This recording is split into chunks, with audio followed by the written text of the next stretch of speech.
Una de las implicaciones más importantes que ha tenido el estudio de la interacción entre el intestino y el cerebro son las implicaciones clínicas, ¿no? Y en concreto pues aquellas que son referentes a lo que es la neurología o las enfermedades que cursan con alteraciones neurológicas.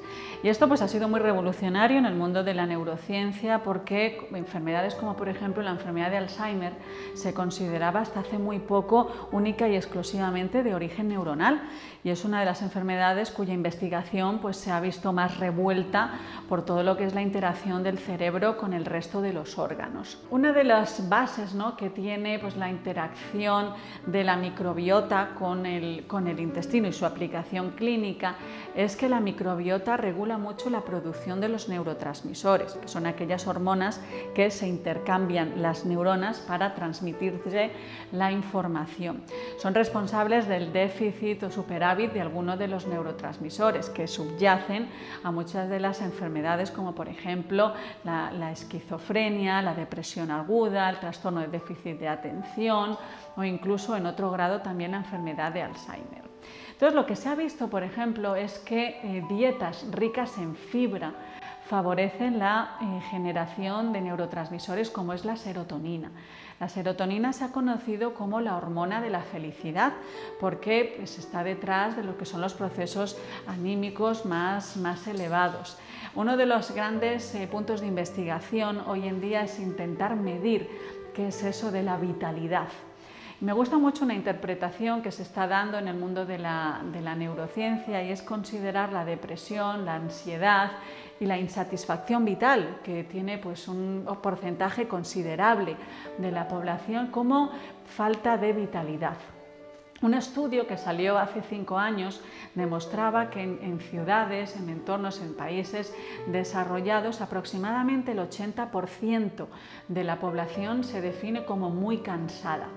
Esto pues es preocupante porque el definirse como muy cansado significa pues, fatiga crónica, significa estados de ansiedad, estados de estrés que son crónicos, es decir, falta de vitalidad.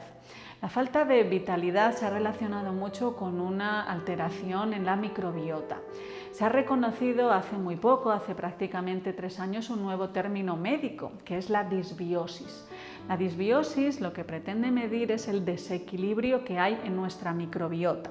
Más o menos, pues todos tenemos que tener el mismo porcentaje, la misma composición de bacterias y levaduras en nuestro intestino, pero hay personas que tienen déficit de alguna de ellas. Estudiar las alteraciones, o sea, lo que es el desequilibrio de nuestra microbiota, pues nos puede dar pistas de qué factores están influyendo en esa falta de vitalidad, en ese cansancio crónico del que se aqueja pues, un gran porcentaje de la población. Entonces, como decía, los neurotransmisores modulan la generación o generan directamente ciertos neurotransmisores.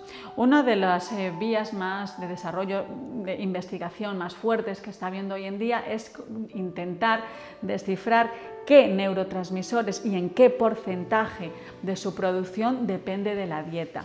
He de decir que a día de hoy es algo que se está estudiando. Es verdad que salen muchos estudios apoyando unas dietas, apoyando otras, el dejar de tomar unos alimentos frente a otros, pero a día de hoy, al menos bajo mi conocimiento, sigue estando todo muy en debate.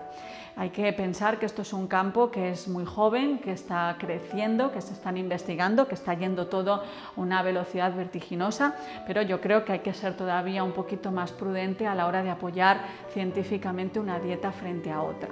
Lo que sí parecen consensuar todos los estudios científicos es que una dieta diversa pues está relacionado con una diversidad de nuestra microbiota, y la diversidad de la microbiota está siempre relacionado con una salud general.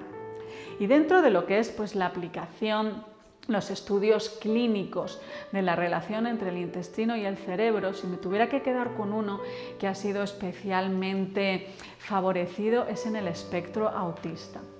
Hace 3 años salió publicado en una revista muy prestigiosa, científica, que un tratamiento basado en el trasplante fecal y el consumo de ciertos probióticos hacía remitir en un 50% los síntomas del espectro autista. Esto, aunque parezca poco, pues era uno de los grandes hitos que se había conseguido hacia el momento. Y esto abrió también y popularizó el uso de los trasplantes fecales. Esto es una de las cosas, ¿no?, que ha sido más mediáticas, pero que está revolucionando el mundo de la psicología, de la psiquiatría. Lo que se ha hecho, pues recientemente, en los últimos 10 años, han empezado a surgir bancos fecales. ¿Y qué significa esto? Como sabemos, nosotros, nuestra microbiota, podemos estudiar la microbiota que compone nuestro intestino a través de un análisis de las heces, porque no podemos acceder directamente a la microbiota sin ser invasivos con la persona. Entonces, lo que se hace es que hay personas que son donantes de sus heces y bancos que reciben esas heces para seleccionar los componentes saludables de una microbiota que sea sana. Esos componentes lo que hace es que se insertan en una persona, obviamente vía gaso nasal, y al llegar al intestino repoblan la microbiota y hace que la persona restaure en unos niveles saludables su microbiota. El trasplante fecal se está utilizando hoy en día, por ejemplo, para depresión aguda, que sea fármaco resistente, el espectro autista, y otra de las investigaciones que se está llevando a cabo, que creo que es muy prometedora, es estudiar el cambio de la microbiota, inferir a través de la microbiota en los primeros estadios de la enfermedad de Alzheimer. La enfermedad de Alzheimer tiene diferentes etapas que pasan por un deterioro cognitivo leve hasta llegar al desarrollo de la enfermedad de Alzheimer. Hay personas que en el deterioro cognitivo leve no progresan a la enfermedad de Alzheimer. Este es uno de los objetos, una de las poblaciones diana de estudios, porque se intenta ver qué biomarcadores, qué podemos hacer en esos primeros estadios de la enfermedad de Alzheimer para que la enfermedad no degenere. Entonces, una de las hipótesis que hay es que en la enfermedad de Alzheimer lo que nosotros encontramos es que en el cerebro se llena de unas placas que se llaman placas de beta-amiloide, es decir, como residuos que se han ido depositando en el cerebro, y ovillos de proteína tau, como madejas de polvo, literalmente, porque son trocitos de estructuras proteicas que van soltándose y van produciendo una madeja. Esas madejas se van depositando, esos ovillos y esas placas se van depositando en diferentes partes del cerebro. Lo que se intenta es que esas placas no se depositen allí, eliminarlas, pero sobre todo que no se depositen. Uno de los estudios que se está llevando a cabo y que parece que pueda ser más prometedor es cómo a través de la dieta en esas primeras etapas lograr que se reduzca el depósito de esas placas. Otro de los factores que influye muchísimo, ¿no?, en el desarrollo de la enfermedad de Alzheimer, pero también, por ejemplo, en daño cerebral adquirido o no, es la neuroinflamación.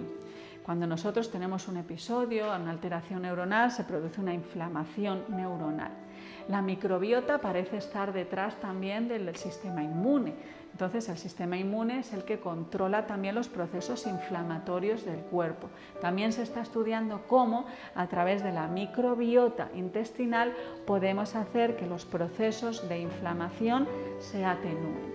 Entonces, esta es otra de las vías, y volviendo, ¿no?, a lo que decía Hipócrates, el trabajar a través de la microbiota está abriendo muchísimas puertas, muchísimas implicaciones en el mundo de la salud mental y en concreto en el mundo de la neurología.